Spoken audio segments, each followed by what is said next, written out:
Hello and welcome to Hello Port Hueneme. I'm your host Tom Dunn, and today we are doing our interview with the city manager, Rod Butler. Good to see you again, Rod. All right. And Mayor Will Berg. Tom, good to see you.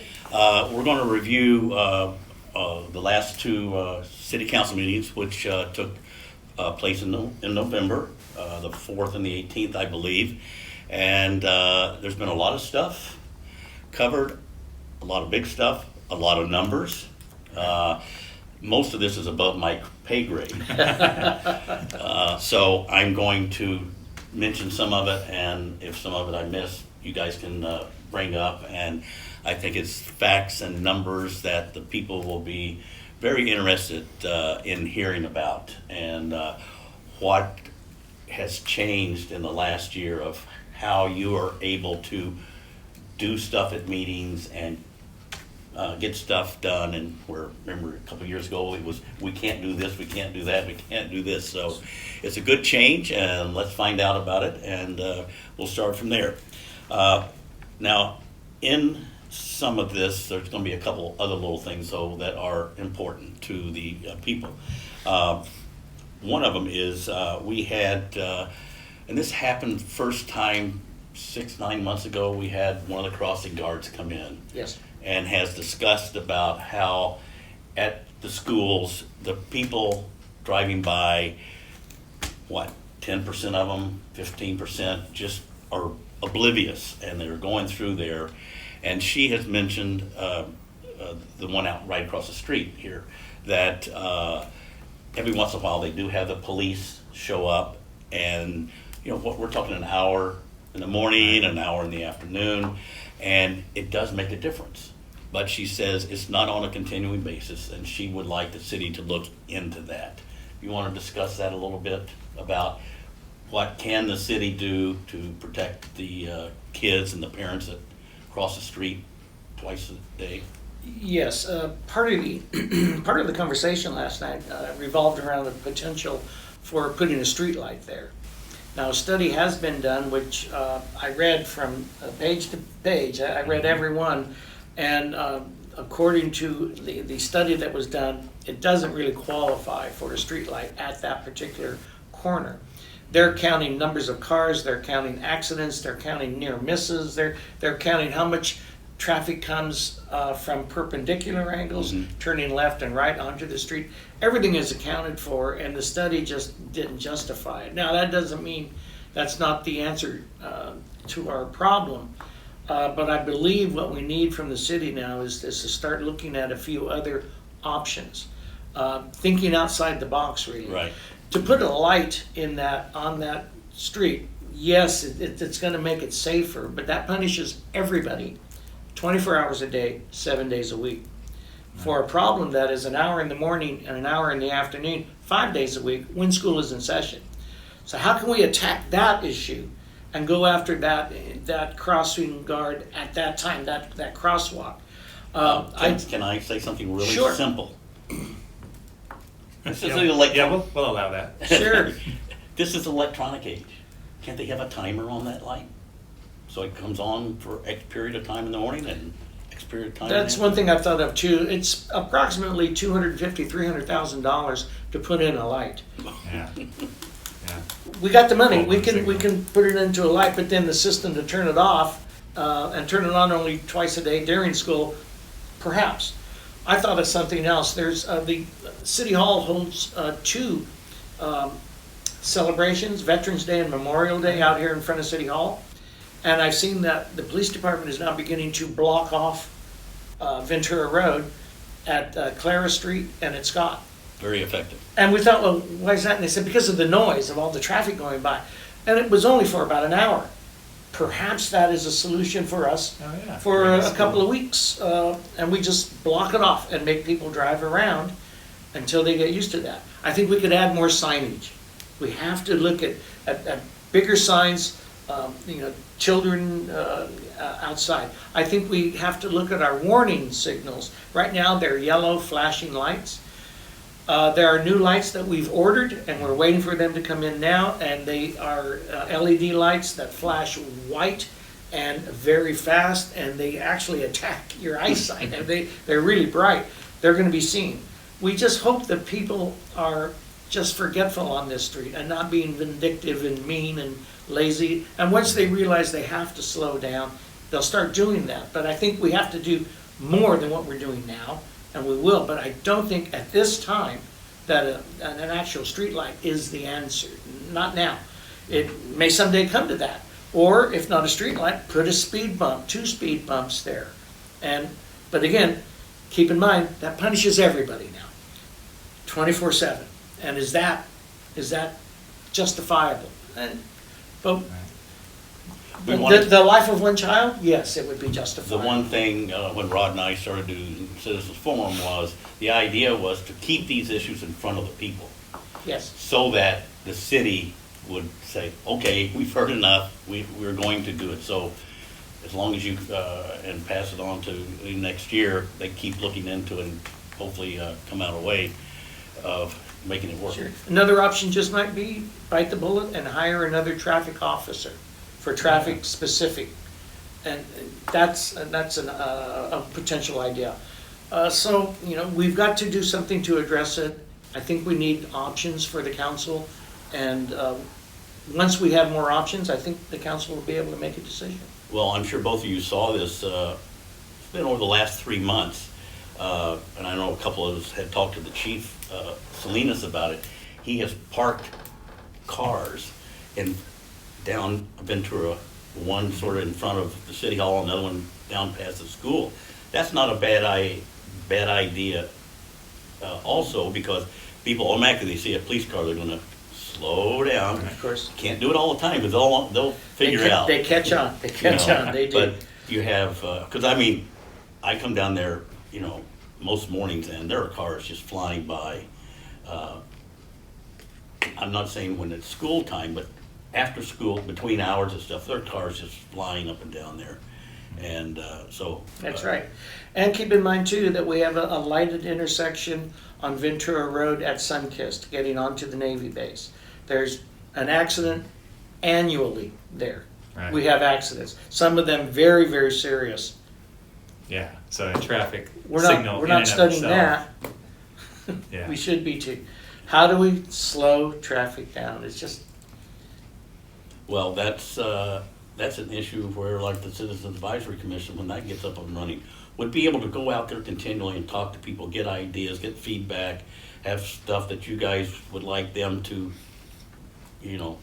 talk about. And so, working at that, I think will be very important. Now, on the other end of that, we had Tom King and a couple of other people come up and talk about the traffic on Hueneme Road out of the port.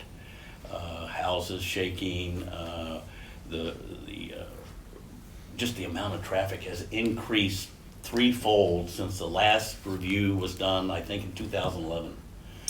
And so. you know what else has increased threefold? What's that? Is the revenue we make from those Yeah. trucks. Yeah. It has. We're up to $1.9 million now Yeah. from the port. Yeah. And yes, those trucks, we just got word last meeting, 3 or 4 trucks idling Oh, yeah. between Ventura Road and the port. In They the stop in the middle of the road, Yeah. run into the store, make a Yeah. purchase, and maybe a pizza or something back to their truck. They leave their trucks running. Yeah. Oh, Yeah. yeah. And, you can't do that. You just can't do that. Let's see, it was I noticed that, I don't know if it was Public Works or the police department, they now have the radar signs. Yeah, that was Public Works installed one east of Ventura Road in the center median, as you're approaching Ventura Road westbound. And that was, in direct response to some of the complaints and the recent accident.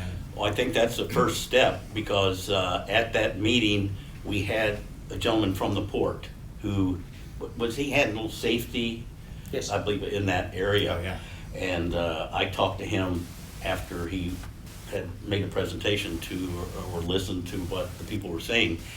And it's sort of a circle where the truckers work or the individual truckers work for a company, the company works for another company inside the port, and then the port is there. And to get, and this was his thing, to find out who is guilty and how to make these 3 or 4 entities cooperate is a major, major issue.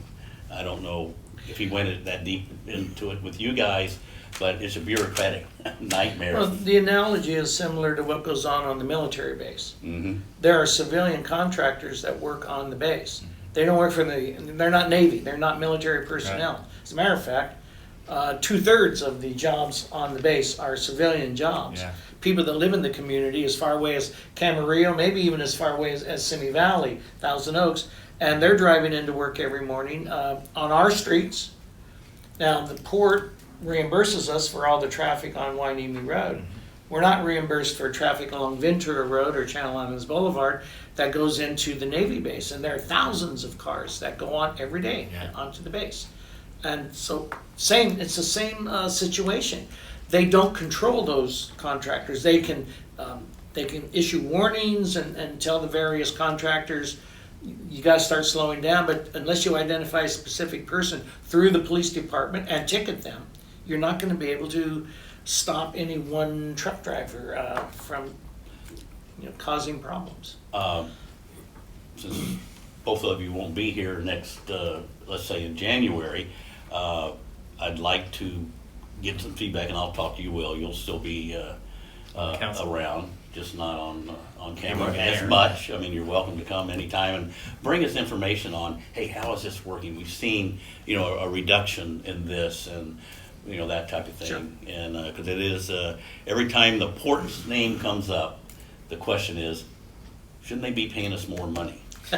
So we have to verify the association between the city and the port, how dynamic it is, how structural it is, how difficult it is sometimes to make agreements or change agreements because there's so many factors involved. So that'll be right.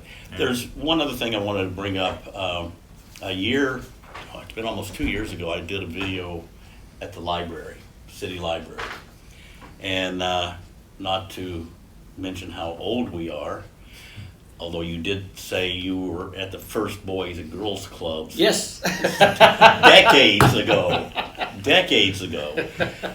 What was it called again? It was the Boys Just Club Boys in Club? those days Okay. down on 7th Street in Oxnard. Yeah. And I think it was $5 to join. And this would have been 1956, 57. Yeah. While you're mentioning that, I wanted to say that at this meeting, Bob Tatum from Skunk Masters made an announcement that they are providing to the Port Hueneme Oxnard Boys and Girls Club. How much and for how long? Yeah, I think he's made a 5-year commitment for a total of at least $250,000, minimum of $50,000 per year, and I think it's, if not the largest, one of the largest single gifts to our Port Hueneme Oxnard Boys and Girls Club in the history of that organization. So, Certainly is that. It's and I did a video tour of that place too. That and the library and the museum were 3 things here that just blew me apart. Is how wonderful they are. Yeah. The Boys and Girls Club, what it does for the kids after school, and how it keeps them involved and everything. And then the library. Well, yeah, when I was going to school, they had a library, you had books, and you checked them out, you read them, and that was pretty much it. They have so much stuff going on there now. The kids can get anything they want online, almost.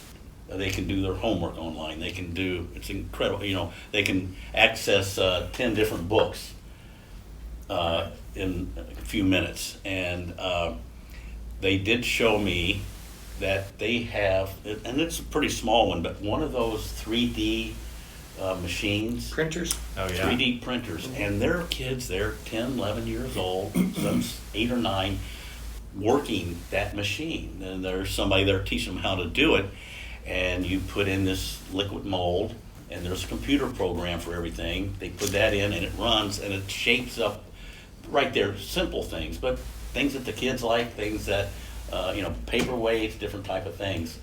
And we had a speaker at the November 4th City Council meetings saying that were donating some money to increase the amount of homework and stuff that can be done at the library. And it's just incredible what those access and what those kids do. And they have many programs where the kids come in during the week and they can do all sorts of things. So the library for the kids is very, very important. Have you had any feedback or information from any of that? No, just, I sit on the Ventura County Library Foundation Board. That's the county-wide system. And we hear nothing but good things about Hueneme and its library. It's one of the finest in the system. Yeah, well, they have a new library now. The past one retired. Yes. And I'm sure she's, got a lot of changes. And I think we need to go in there and do a update interview with her and find out what has changed, what are they offering, and we're going to have to get her back onto Hueneme Voice, where every month she puts a calendar up of what they are Good idea. offering. That's a good idea. There too.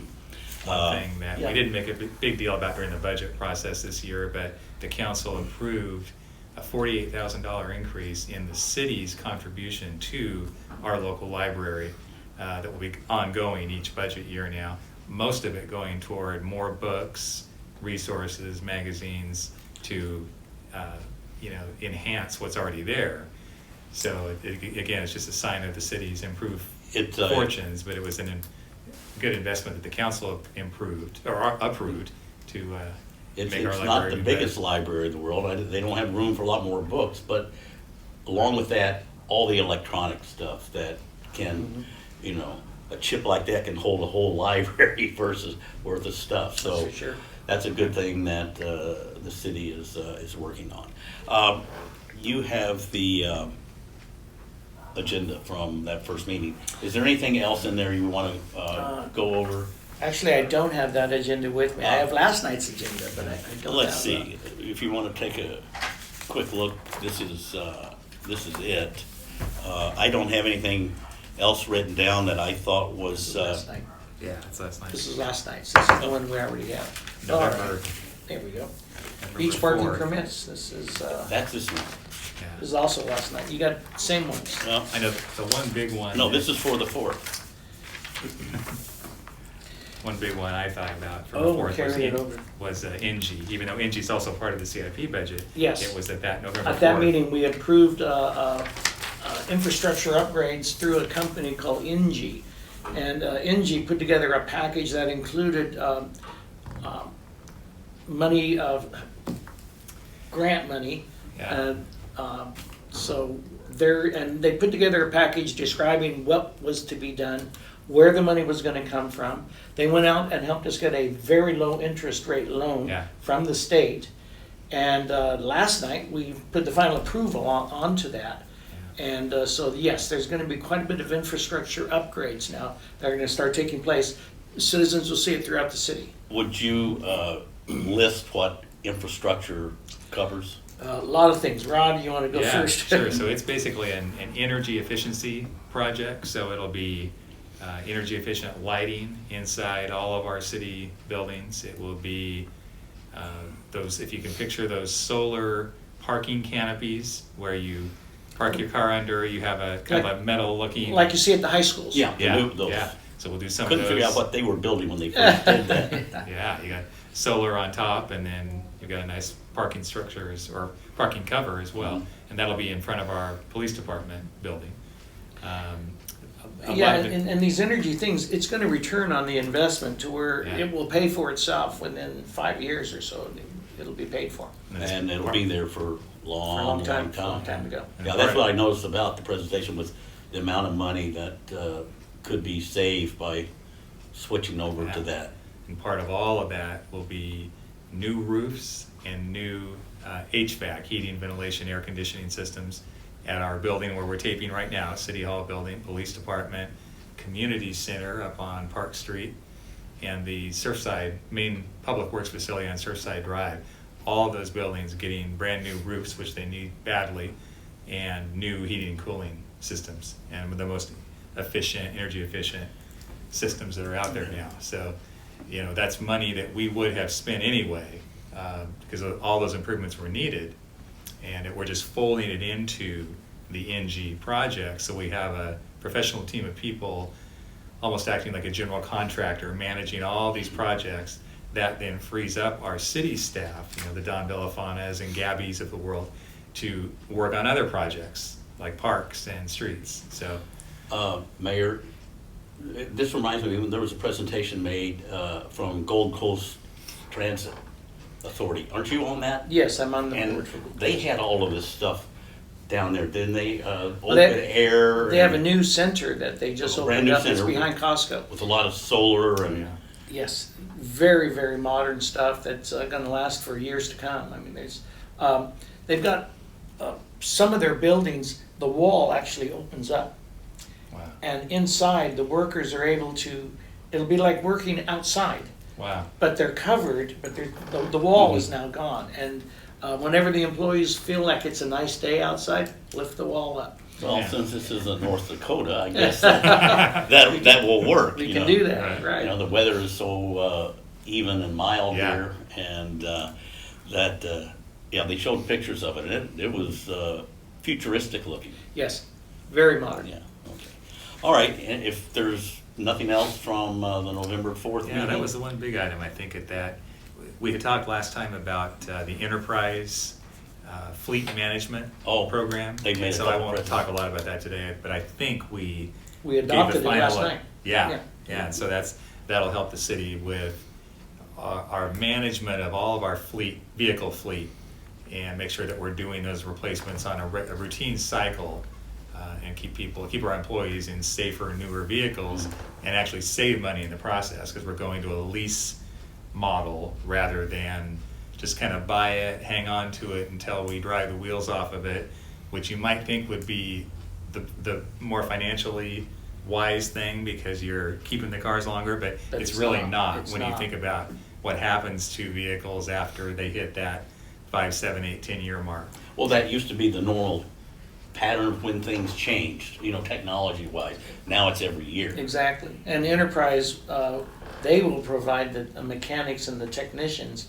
to maintain all of this. And at a certain mileage, they take it back. They'll sell it in another market, and then we get a new vehicle. Well, it's like, I remember some of the first cars I owned, I could do, and I'm no mechanic, I'm way down the list of that.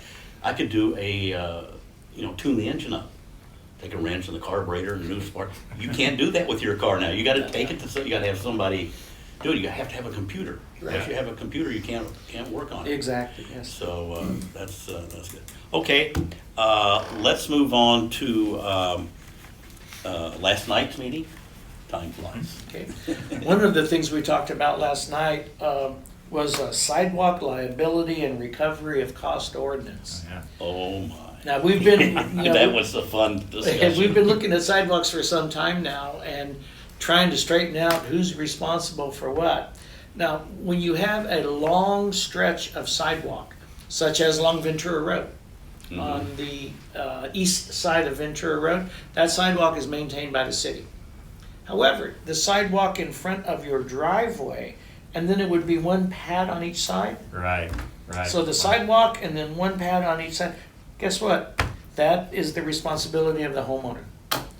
And we looked at the ordinance, reviewed it, and sure enough, that's what it says, that's what it's always been. We're not the only city to do that. Yeah. Many cities have the same ordinance. So when somebody plants a tree, and I say somebody because we don't always know if it's the homeowner, or if it's the city, if it's the HOA, when a tree gets planted and after a while it gets big enough and begins to crack the sidewalk in the wrong place, you may have to pay for that repair on your sidewalk. Uh-oh. Yes, yes. Now, the ordinance said, 2 weeks' notice, and then theoretically the city could move in and make that repair. But the council balked at that idea. I think they made it clear that, the city's gonna work with citizens who have sidewalk repairs needed to get these things done. But creates a risk, it's a hazard. And first of all, I think we have to do an evaluation of all of the sidewalks in the Yeah. city. How many miles of sidewalk do you think we even have? We were talking about that this morning. Don's kind of ballpark guess was probably 40 miles throughout the city. You know, you take both sides of the street and the Yeah, whole. yeah, maybe 40 miles. I live in Harbor Lights, guess what? We don't have sidewalks. Huh. And I think that might have been on purpose, by Intentional. design, Yeah. so that we wouldn't have that sidewalk problem. In an area like that, where can people walk their dogs? On the streets. Yeah. On the, well, that sounds kind of dangerous. Well, Well, it's you're a in a small, it's a private small HOA private community. And, you know, the streets aren't that busy. No. You can hear a car No, start. I was thinking, well, would that, if the city or any city tried to do that as they were building and expanding, you know, on their regular roads, that would be danger, but like you said, Yeah. on the smaller ones, I guess it's, And of course, there's green belts throughout as well, so. Yeah. okay. So Go ahead with the stay, sidewalk. stay tuned Yeah, on yeah, sidewalks. it's coming back. We would encourage people, if they want to take a look outside and check out your sidewalk, you see a problem, let us know. You know, let us know, and we'll start the ball rolling on trying to get these things fixed and eliminate the hazard. Yeah, I agree. Get in touch with the city because as we found out last night, there's a lot of uncertainty. Yes. People don't even know that exists. Yes. And there needs to be a discussion, and I think it was you, Will, who said we need to be pleasant about this because there is so much misunderstanding, and we want to get it done. I think you even made an offer to pay for half, and these are all, Yeah, that didn't, well, that got shot down. that doesn't mean it was right either, that it got shot down. That's true. But it is going to be a antagonistic situation to a good number of people who have no idea. I always thought this, you know, the city, City paid for it all. yeah, if the sidewalk was a public, you know, driveway, but, That's what I always thought. It took me by surprise. yeah, okay. Yeah. Let's see, State of California, yes, in their infinite wisdom, has gone through and upgraded all of their California building standards, all the codes. They've changed everything, and you know, I guess they're going to do this every 10 years, maybe or so. Even more frequent. It's like every 3 years. Every 3 years, they're going to change the rules a little I bit. think there were 10 or 11 listed in there. Yeah, all the different codes. that- Various codes, yes. So just, you know, more help from the government. Is this for new projects, new buildings, new homes, or can you go back a certain number of years and say you have to improve this, just like with the American Disability Act?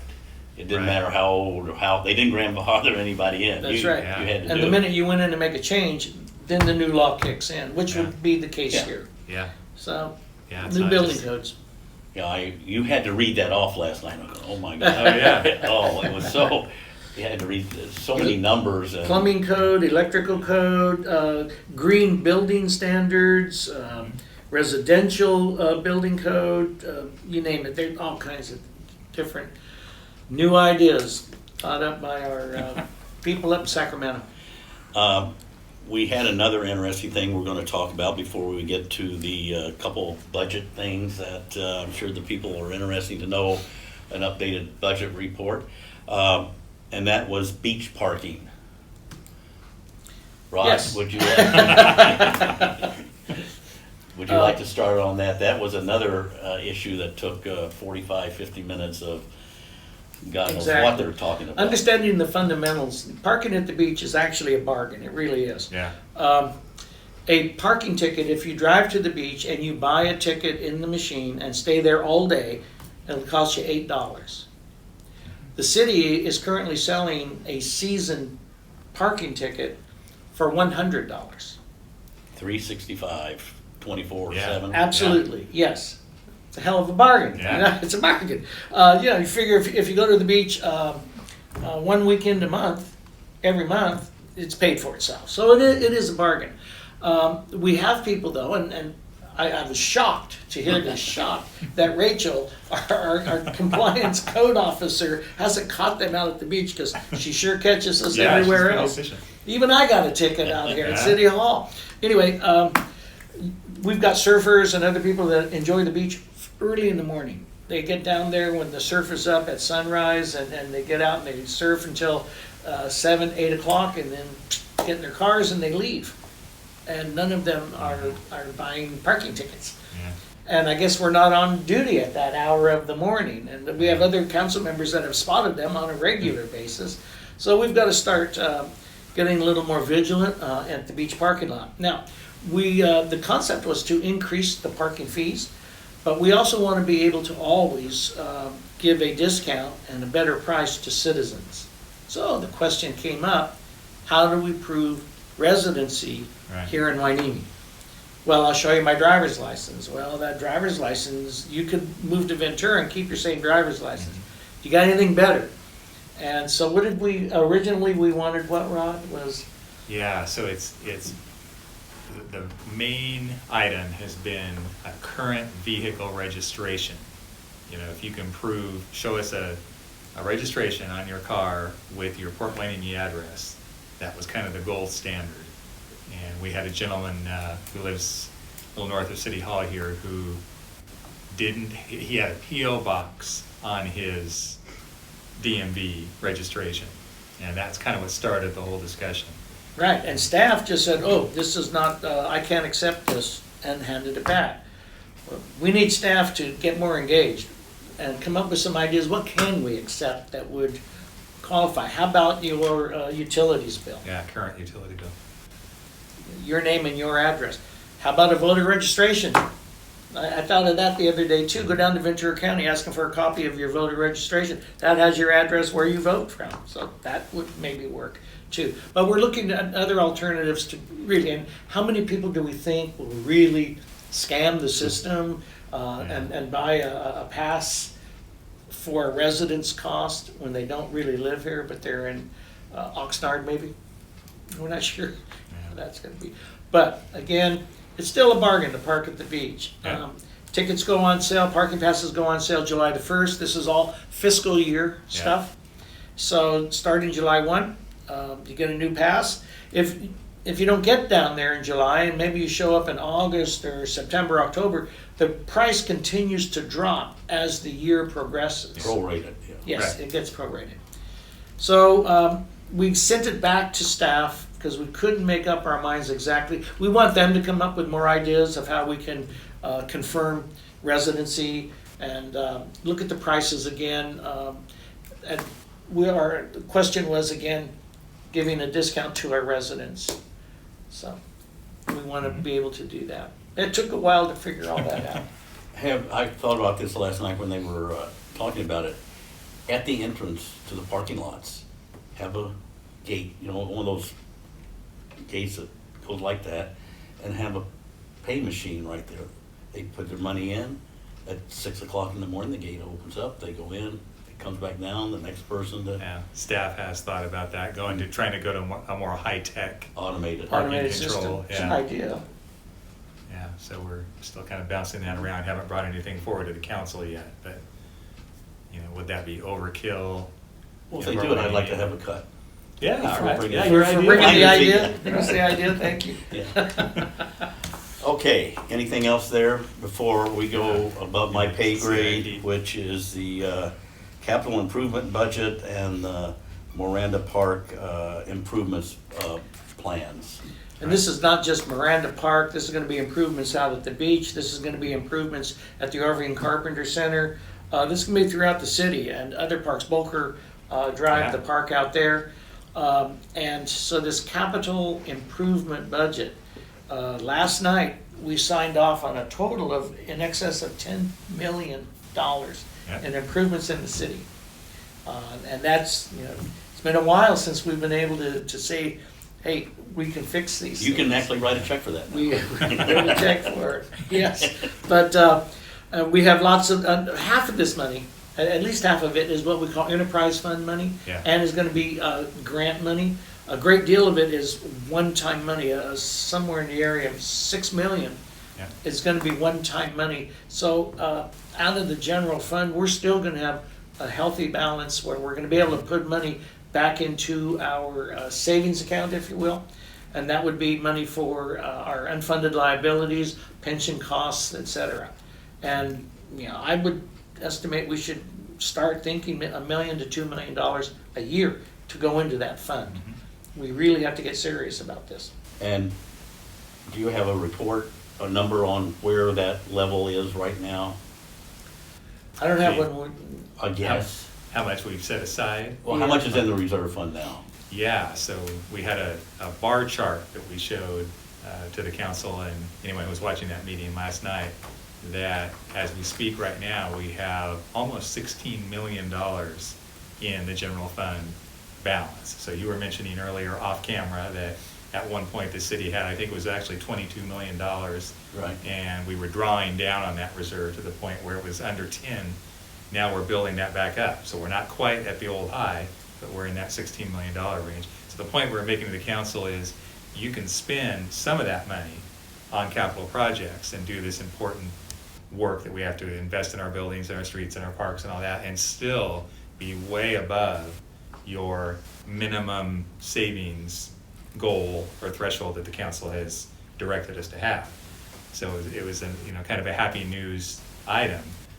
And so that's about where we are now, about 16 million in the general fund reserves. And the budget year that ended on June 30th of this year, this is not a final number yet, but it looks like we were $2 million to the good.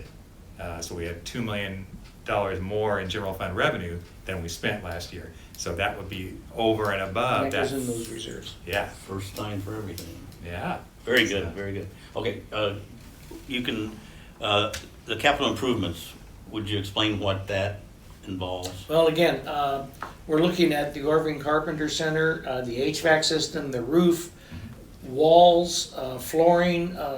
We need to hire, we're looking to hire a landscape, not a landscape architect, but a building architect Yeah. to go in and really inspect the building.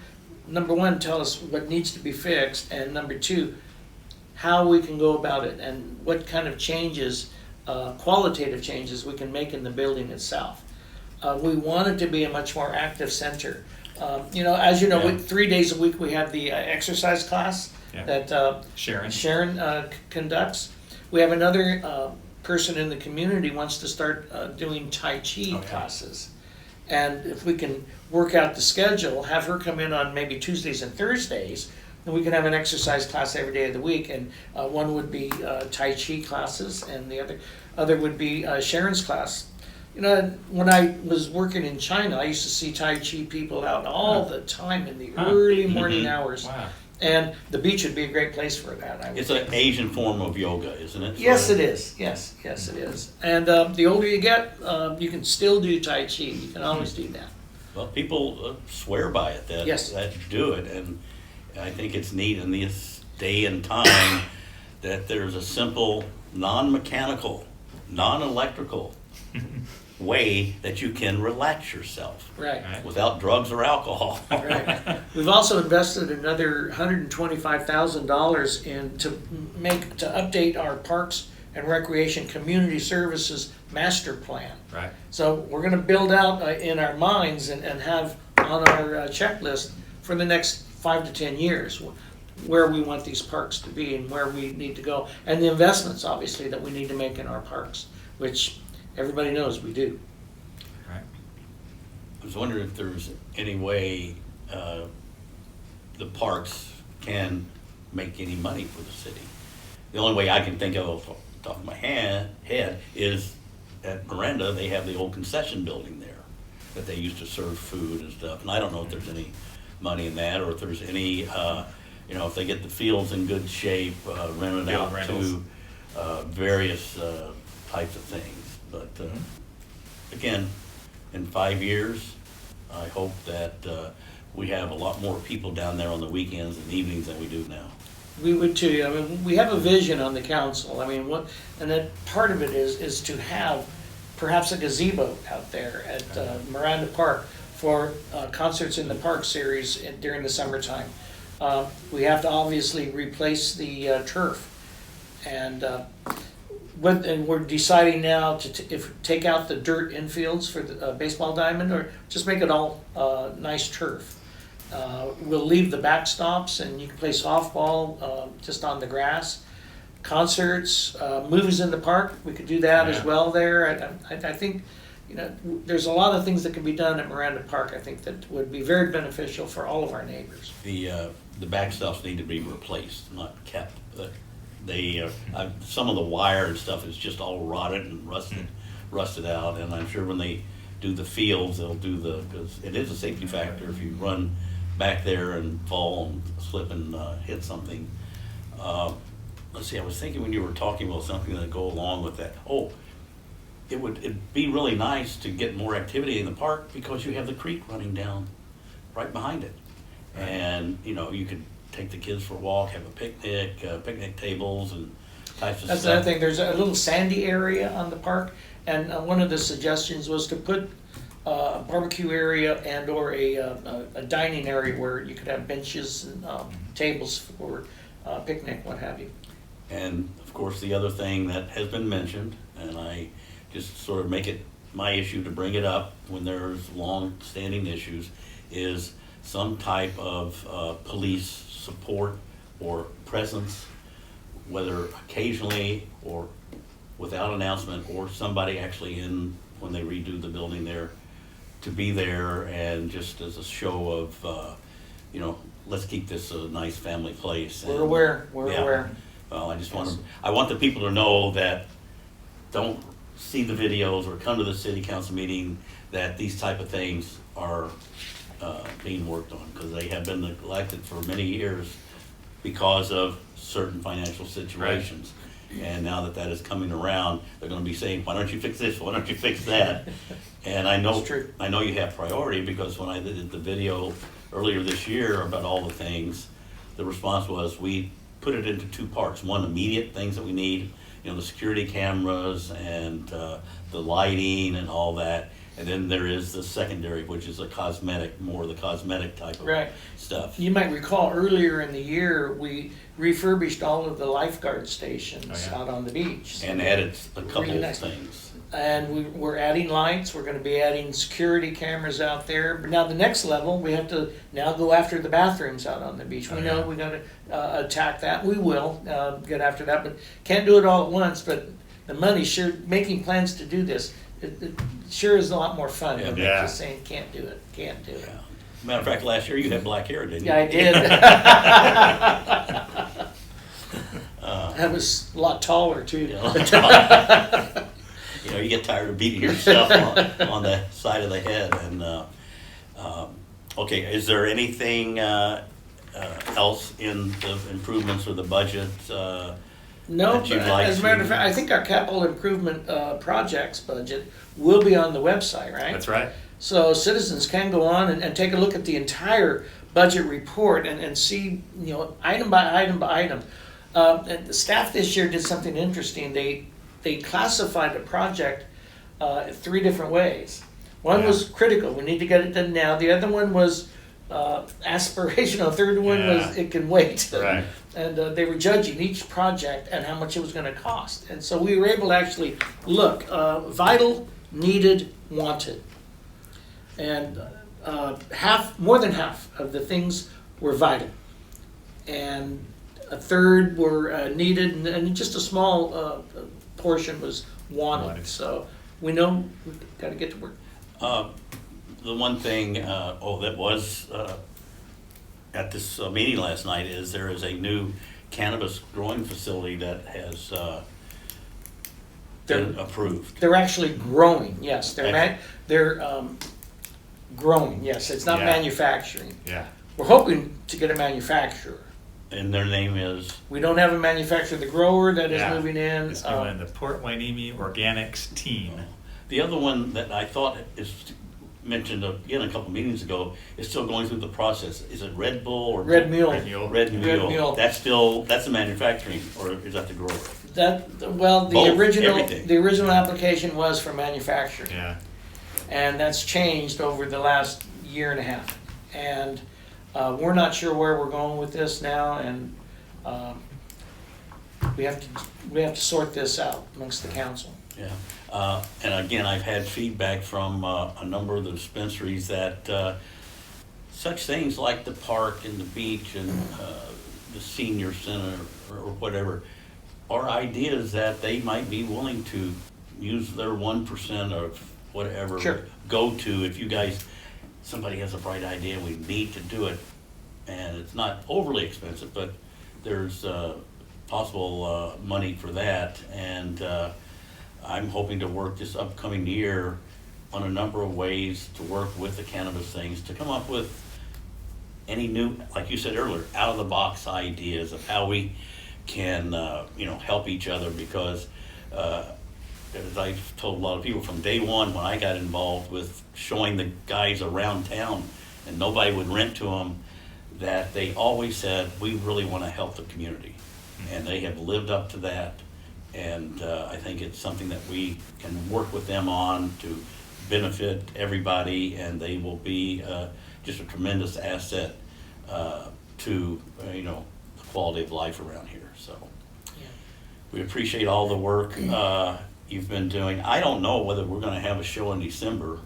Rod, you might be gone. Yeah, this may be my final appearance on the Nielsen rating chart-topping. Well, for a shows. small fee, make that a large fee. I'll come out to the valley Oh yeah, and do a show there, with yeah. you. Yeah, you and, yeah, that's right. But it's been a joy. I think we really accomplished a lot, getting the word out to the people. And Will, I'm not sure when we'll have the next show. You may be on the council, but tell me, what was the year like? What did you expect versus what actually occurred, and what you learned from it? Well, what I learned from it is how much of an honor it is to really work with the other 4 council members.